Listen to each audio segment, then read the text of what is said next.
आजच्या शॉर्ट व्हिडिओमध्ये आपण life cycle of pteridophyte complete करू। टेरिडोफाइटची लाईफ सायकल स्टडी करत असताना आपल्याला स्पोरोफाइट टू स्पोरोफाइट जायचं आहे हे लक्षात ठेवा। कारण टेरिडोफाइटमध्ये मेन प्लांट बॉडी असते स्पोरोफाइट। या स्पोरोफाइटवर लिप लाईक स्ट्रक्चर डेव्हलप होतं, त्याला आपण स्पोरोफिल म्हणतो। आणि स्पोरोफिलवर डेव्हलप होतात स्पोरेंजिया। स्पोरेंजिया हे एक सॅक लाईक स्ट्रक्चर असतं ज्याच्या आतमध्ये स्पोअर मदर सेल असते। स्पोअर मदर सेलमध्ये मिओसिस होतं आणि स्पोअर्स तयार होतात। हे स्पोअर जर्मिनेट होऊन गॅमेटोफाइट तयार करतात। जो गॅमेटोफाइट स्मॉल आहे, इनकॉन्स्पिकस आहे, मल्टीसेल्युलर आहे, ग्रीन आहे, फोटोसिंथेटिक आहे, इंडिपेंडंट आहे आणि फ्री लिव्हिंग आहे। हे फीचर्स गॅमेटोफाइटचे आहेत। हा गॅमेटोफाइट कूल, डॅम्प अँड सीडी प्लेसेसला याची ग्रोथ होते, लक्षात ठेवायचे। यानंतर गॅमेटोफाइटवर मेल आणि फिमेल सेक्स ऑर्गन तयार होतात।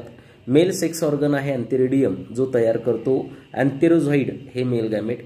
फिमेल सेक्स ऑर्गन आहे आर्केगोनियम, ज्याच्या आतमध्ये एक एग तयार होतो जो फिमेल गॅमेट म्हणून ॲक्ट होतो। आता मेल गॅमेट हे वॉटरमध्ये रिलीज केले जातात। वॉटरच्या मदतीनं मेल गॅमेट हे आर्केगोनियमच्या माउथजवळ पोहोचतात आणि तिथे जाऊन एग सोबत फ्यूज होतात आणि फर्टिलायझेशन होतं आणि झायगोट तयार होतो।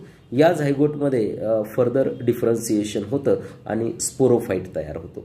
अशा प्रकारे आपण स्पोरोफाइट टू स्पोरोफाइट हे आपण पोहोचलेलो आहोत। यानंतर मला सांगता येईल की काही टेरिडोफाइट्समध्ये जसं की सेलेंजेनेला आणि इक्विसेटममध्ये जी स्पोरोफाइटिक मेन प्लांट बॉडी असते ही डेव्हलप करते स्पोरोफिल, लीफ लाईक स्ट्रक्चर, आणि स्पोरोफिलवर तयार होतात स्पोरेंजिया आणि ह्या स्पोरेंजिया अरेंज होऊन एक डिस्टिंक्ट कम्पॅक्ट स्ट्रक्चर तयार होतं, त्याला आपण कोन्स किंवा स्ट्रॉबिली म्हणतो। आणि कोन्स किंवा स्ट्रॉबिली हे सेलाजिनेला आणि इक्विसेटम यामध्ये तयार होतात, हे आपल्याला माहीत पाहिजे। थँक्यू।